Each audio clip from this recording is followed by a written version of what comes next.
रणनीती न्यूज चॅनलला आजच सबस्क्राइब करा आणि रहा अपडेट।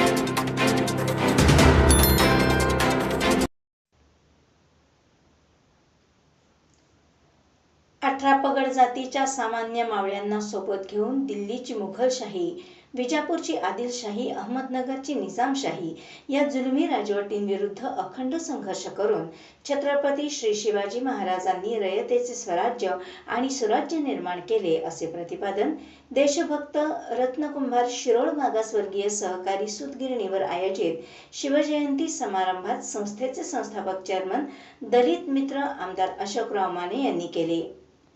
या कार्यक्रमाच्या अध्यक्षस्थानावरून बोलताना संस्थेचे संस्थापक उपाध्यक्ष समाजभूषण अनिल कांबळे माणगावकर म्हणाले की छत्रपती श्री शिवाजी महाराजांनी मुघली आणि सुलतानी राजवटीत स्त्रियांची अब्रू आणि सामान्य शेतकरी धोक्यात आलेल्या असताना या घटकांना संरक्षण देऊन सन्मानाने जगण्याकरता बळ दिले।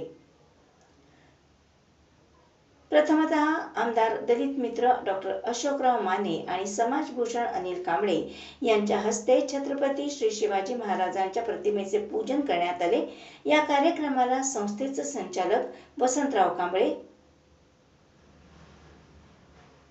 कार्यकारी संचालक संजय विडकर, चीफ अकाउंटंट विवेक कुलकर्णी, स्वामी समर्थ महिला सूतगिरणीचे कार्यकारी संचालक सुहास राजमाने, विनोद सुतार, सतीश राजमाने, शेषगुण पाटील, जगदीश जाधव, फारुख मुजावर, मोहसिन मुजावर, पंकज मगदूम, सचिन हुकरे, संभाजी मगदूम, सचिन शिंदे, बाबू माने इत्यादी उपस्थित होते।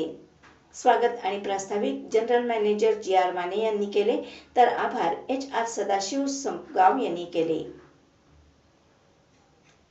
आभार एच.आर. सदाशिव संपगाव यांनी मानले।